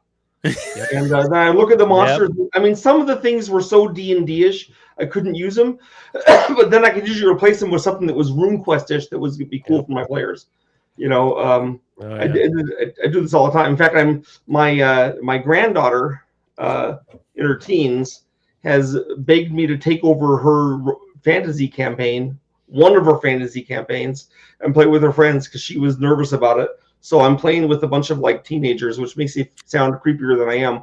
But so I would get maps from online sources and say, okay, this is the fire ruins, and play it out, and they loved it. So yeah, I use D&D stuff all the time. In fact, I had an adventure in a place. There was these ruins from the Second Age, which had techno-magical stuff, right? So they went in the dungeon, and all the magic items were crocked magic items for D&D. Belts that changed your gender to the opposite one, cursed swords, potions of and all the cursed rings. But the thing is, in RuneQuest, those things are terrific. And maybe even in D&D, if you think about them the right way. And they were like, these are great. They can tell these items, and they just loved it. I even had one place. They're in this underground dungeon, and they kept meeting D&D monsters in RuneQuest, but they were all getting like the stupidest D&D monsters, Otyugs and Ropers and gelatinous cubes and crap like that, like the really dumb things. Then eventually they got attacked by a monster. It's a cross between a griffin and an owlbear. So a growl bear, I guess. And then like every round we would attack with like wing buffet, tentacle, bite, sting, And then finally it took them a long time to realize that these all had to be some kind of illusion, because they were too stupid. They were too stupid. And there was a D&D demolich that was making all these illusions to keep them from finding their lair. But as the monsters got dumber and dumber, a rust monster, they're like, RuneQuest is a Bronze Age world. No one had iron, so they weren't afraid of the rust monster. But they eventually made the connection. So I used D&D to great effect. Also, when I was playtesting my Ghostbusters game, one of the adventures was literally that the D&D world was invading like San Francisco. So they went up into this playground, they killed this monster, and they got like a chest of gold pieces. There's 300 gold pieces. Well, how much do gold pieces weigh? D&D says they're 10 to a pound. 30 pounds of gold? I said, yep. Woohoo! And and then they went underground and they're fighting trolls and 17th level insurance adjusters and all kinds of these terrible things. And they eventually got to the bottom of the dungeon where there was like a 14-year-old kid with his D&D book that was creating it all. So I've used D&D to great effect. That was West End in mockery, but still, it's an appreciative mockery. Yes. Was that the West End games, Ghostbusters? Yes, which I am the author of. Yes. Awesome. I had a buddy named Peter Gunther that ran us through. He had pretty much recreated Detroit and played us through a 1980s campaign of, I was playing a punk rocker, you know, with a big mohawk, and he was doing gigs at night and then trying to do the Ghostbusters thing to pay the bills, and it was a lot of fun, man. That was a great. It's a perfect one shot. Oh yeah, little every Halloween, of course, like a lot of DMs, I do a Halloween horror one shot. Well, you know, I'd been building it up. You know, I did like a Hammer horror one, but like a year before, and you know, maybe like a Call of Cthulhu one. And then I said, I'm going to throw a little monkey wrench in. I'm going to start it like it's going to be like that. And really, it's going to be like a straight Ghostbusters. They really loved it too. Yeah, it was perfect. That was fun. It was so Great fun. game. We went to this museum, and while they were all trying to solve the case, I was out putting, flyers under the windshield wipers for my next gig, right? And then we found this. We found the ghost of this librarian who was just sitting there making his notes, and like we all froze because he didn't seem to be a threat, and maybe he could help us figure things out, but he wasn't communicating at all. And so I was like, all right. And I was like, DM, you might just have to go with me here. Here's what I'm going to do. I'm going to pick up a pen. I'm going to grab a notepad. I'm going to sit in the chair inside the ghost and put the pen on the paper. And he immediately picked it up, and he's like, you feel this cold sensation and your hand starts moving. And then I was like, ask me something. And then like I was make your own Ouija board. And then after we left, he told me, like just in a DM, he was like, hey, by the way, that guy has kind of hooked onto you now.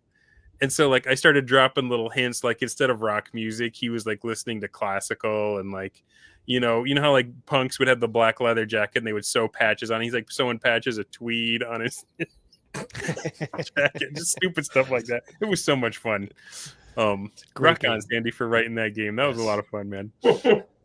So one topic I wanted to bring up, especially with talking about the Demi-Lich, because the great Night Danger posted about this like a day ago, and I've been doing this in my latest region, the one I've been running for 5 years, is I've been limiting how much access players have to Magic, but not the world. Like the world's still fantastic, still very fantastical, but like especially certain spells. So like invisibility, fly, teleport.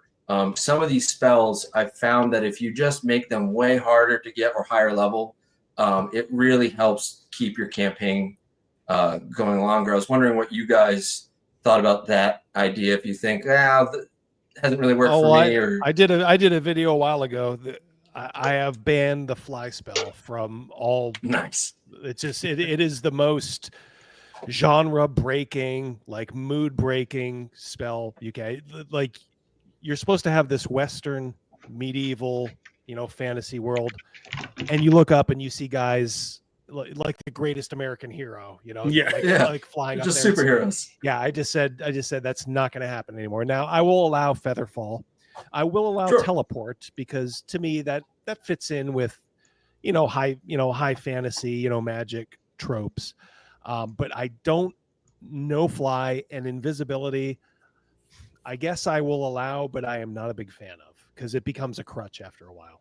How do you I feel think about the dungeon killer is Wizard Eye, because you just take your eyeball and go through the dungeon and see everything. yeah. Well, of course, there's a Medusa in there. It's true. Oh yeah. Can you get petrified through a Wizard Eye?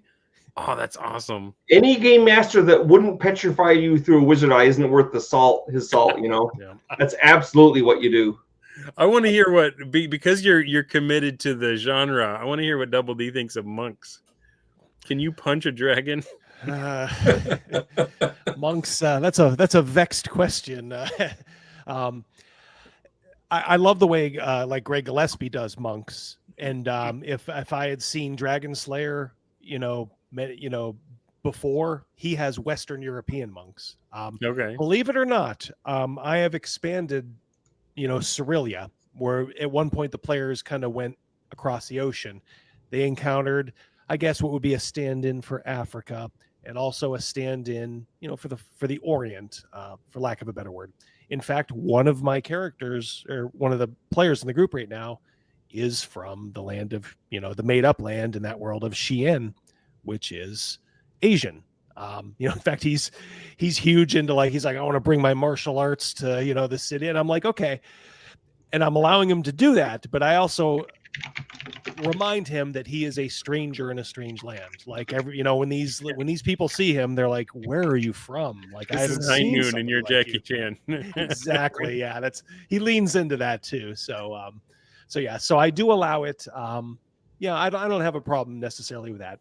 Basically, because it's not terribly like disruptive. He's not like overpowered or anything like Mhm. that. He's not that. He's only mid-level right now. So yeah, like you said, he can't punch a dragon and knock it out or anything like that. I'm not trying to get anyone in trouble. I just always thought that was. I've played monks. I think they're fun, but I'm always like, I don't know if they quite fit. But I also don't want to hijack the thread. Jacob, what else is on your list? What did you not get to ask or share? Oh, I don't. I think Or we did got we to hit a it lot of stuff. Let's see. We talked about prep. We talked about creating plot lines and stuff. Limiting player power. Let's see. Yeah, I mean, I guess we get all the good stuff. One thing we could talk about if we got a couple minutes left is just each of us share. Because no one cares about your campaign, but we can share one story that we, Right on. fun from that is a result of having a long-term campaign. I think it was an option. I mean, we could also just not talk about that. Sandy, do you have a story, something that happened in one of your long-term campaigns that can only come from a group that's played together for that long? I'm not sure if it can only happen from a group that's played together that long, but it's certainly unlikely. Well, sure. I mean, I've already repeated the story about how the PCs got taken prisoner by their old PCs and thrown into a dungeon and tormented. I mean, that's all these aspects. One is that I knew the players. I had trusted them to run their old characters against the new characters, which they were vested in. They liked the new characters. Yeah. So all that kind of worked, there's other cases where, for example, part of not so much that it's knowing your players, knowing how a player react lets you set up some kinds of enemies and situations that you're not sure how someone new would react. So maybe there could be a problem. But if you've known these guys for years, then you know what they're going to do. And if they do surprise you, they'll surprise you in an interesting way, not an annoying one. Right on. All right, Double D, story time. Yeah, so this is a couple generations ago. I thought this was so poetic, but it was also so organic too. Okay, so the situation was the Anurian Empire is fighting essentially like a stand-in for the Middle East, the Aftane, it's called, the Red Kings of Aftane. Okay, so there's an actual war between the two, and the players were soldiers in this war. However, they were also kind of highly placed, and I was kind of setting up a NPC. His name was Michael Morgan, and he was the uncle of one of my longtime players. In fact, my longest time player. And my player, he was kind of sensing like he's not this Michael Morgan is not good, and he could be in line. He could be maneuvering himself into the line of succession for the Anurian Empire. All right, so everybody's in this battle, including Michael Morgan. They're fighting the great Lion King of Aftane. There comes a point, okay, where my buddy Rogan's character, a great warrior named Gil, is fighting the Lion King. He kills the Lion King, but no, he doesn't quite kill the Lion King. He falls in front of the Lion King, who is also very badly hurt. Okay, and also Michael Morgan, the soon to be maybe villain for this whole campaign, is also hurt. And one of the longtime player has a choice to make. And this was totally organic. It was not, I guarantee you, it was not set up. Does he save the player, his fellow PC, Rogan's character, Gil? Or does he kill his uncle and completely send the campaign going in another direction, which he did. He went over. He's like, I got a choice to make. He went over, cut his uncle's throat.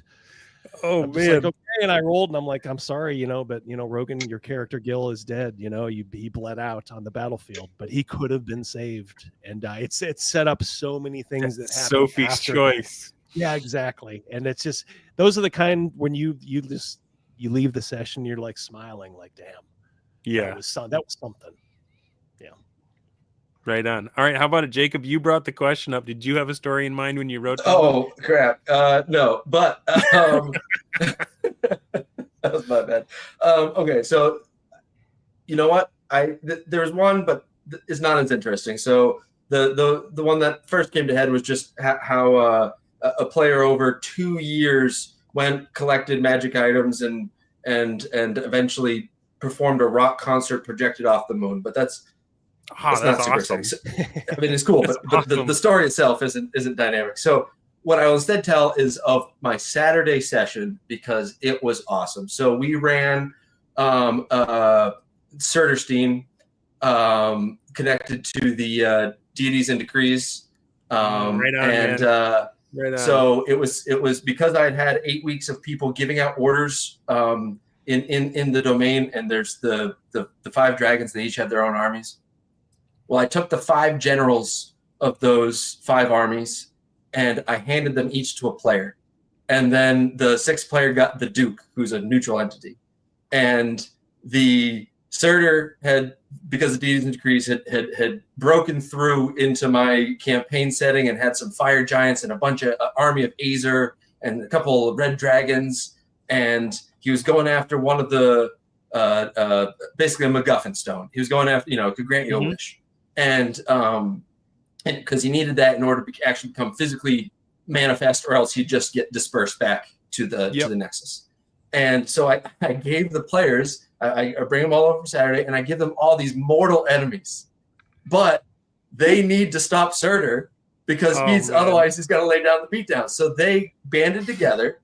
They got some of their troops. They fought the Azer, so we ran some mass combat. We fought some dragons and some fire giants. And then at the very end, they get into a room, and because I don't have a fly spell, this worked. The 6 of them then were in this now locked room where the MacGuffin stone was hanging from the ceiling. There was a bunch of tables and pillars. It was a ladder match. It was a 30-foot ladder. They had to get to the top of the ladder and grab the stone. It would take them 2 to get up and then 1 to actually rip the stone down. And we spent, I don't know, an hour and a half of them fighting each other in a WWE style ladder match for a wish, and it was amazing. It was so much fun. So cool. Nice. It was with these real generals, with these real armies, which will have an effect on the campaign. And now one of them, the Gold Dragons, his champion won, Granite Face Cassette, which ironically was based off Stone Cold Steve Austin. He got the belt.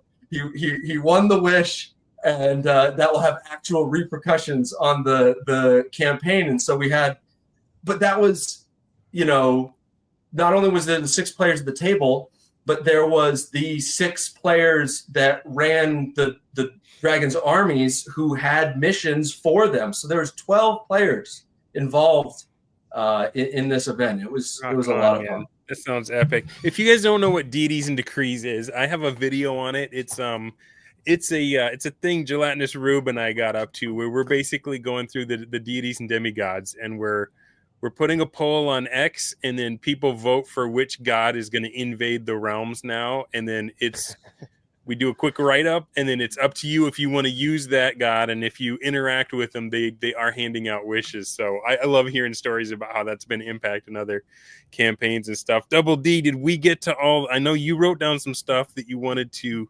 share. Yeah. Did we hit all your advice? Are there any tidbits we need to get out there for this audience? I think I did most of it. Just try to be friends with the people you play with. That's what it's all about, having a good time. Whether you play for 3 years and it falls apart just due to other things, or 30, it just have a good time. Also, as a DM, just listen. That's your biggest skill, is just kind of listening and kind of jotting down things.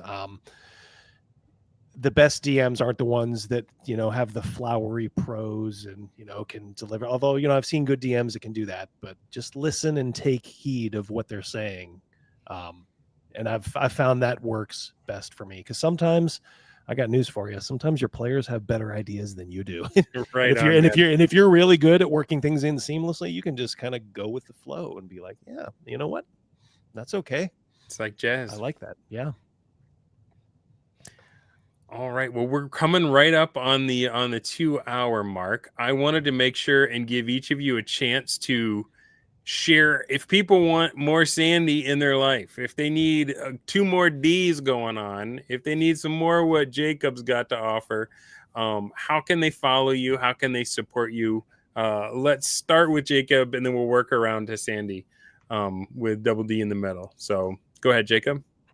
I got a Substack, but it's mostly just used to give campaign reports to the players, and that's Ghost Planet Games at Substack.com. And then I am my name. I don't kayfabe, so it's just me. So Jacob LeTourneau on Twitter. Correct me if I'm trying to type these into the chat too, so correct me if I misspell them. Yeah, good job. All right, Double D, where can they get some more Double D action, bro? Mine's gonna be real quick. Just go to my channel. It's here on YouTube. I'm also on Rumble too. Just look for Diversity and Dragons. And I'll just say that we are live every Wednesday at 7 p.m. Usually go till 9 or 10.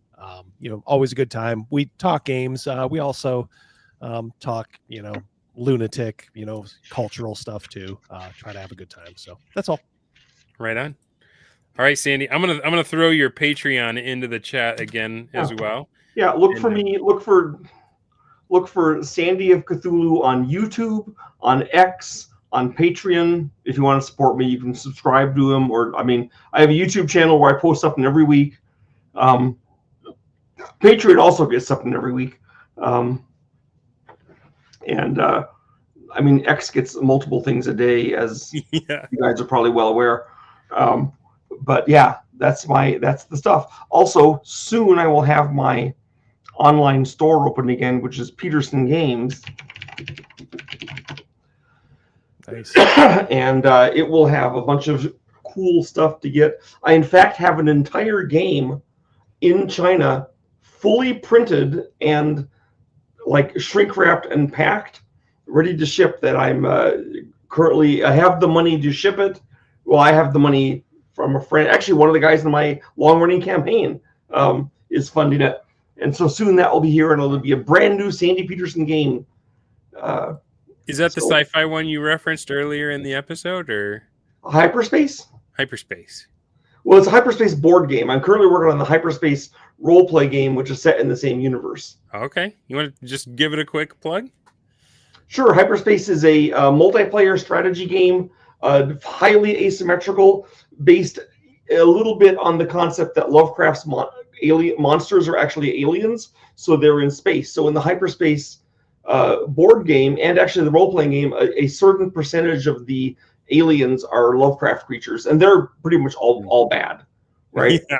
But there's other aliens and to interact with. The idea is that Cthulhu takes over the Earth in sometime in the 21st century, and humanity, a few of us managed to escape in huge generation ships. So humanity doesn't have a home world, and we're traveling in the galaxy looking for a place to call our own. Remembering the borders of Earth covered with giant pinnacle monsters. So that's the background for the campaign. I love it. All right, guys. And my name is Dunder Moose. You can find me right here. Just look at what your eyeballs are already looking at. If you want to catch more of this stuff, go ahead and subscribe to my channel. I want to thank you guys all for coming on. This is a little bit new for what I was doing, like picking a topic and then just getting a bunch of just ballers that can speak about it. And I want to thank you all for coming to this teeny tiny little channel. I got a bunch of Titans showing up. I hope you watching enjoyed this as much as I did. I know I'm gonna have to watch it back again with with a notepad and a pen and get some of the sweet knowledge that was dropped on in from all of our hearts to yours. We hope that you are capable of running a multi-generational campaign because of what you learned tonight. Now I release you to go back and watch what you missed with President Trump and whatever stuff he was talking about tonight. Also, don't forget, if you decide to kill off your old campaign to start a new one, Planet Apocalypse for 5e lets you know how to do it. That's right. Go out with a bang. Planet Apocalypse for 5e. Don't accept the whimper. Yep. Gotta go with a smile. Go with a smile. Have a great one, guys.